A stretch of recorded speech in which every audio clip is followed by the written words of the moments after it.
Matakot to. Yan.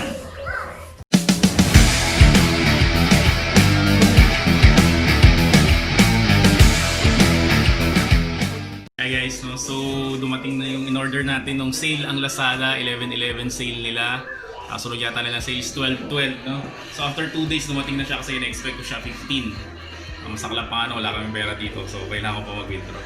So ito na, open natin to ang ating Avision 65 inches Ultra HD TV. So 4K resolution siya kasi yung TV namin 43 inches.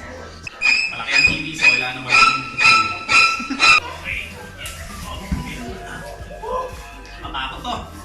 Yan. Ako. Okay. Ay, ilabas na natin. Ano pa meron dito? Okay, remote at kanyang power adapter. Ano to? Lalim. Bracket. Ganito kaliit.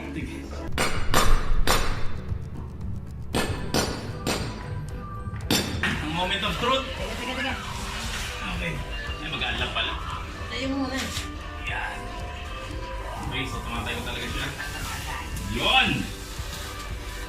Ayun yung difference. 1, 2, 3. Dulo-dulo kasya ba?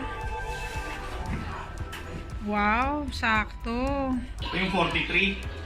Well, yun yung 65. Yung 43 na to, matagal na to naglingkod sa akin. So 6 years na sa akin.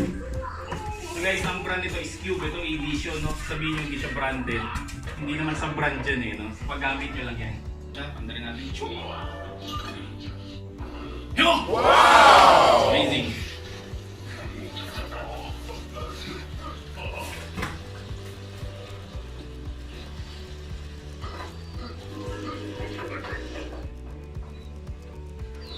So okay naman siya. Wala siyang dead pixel.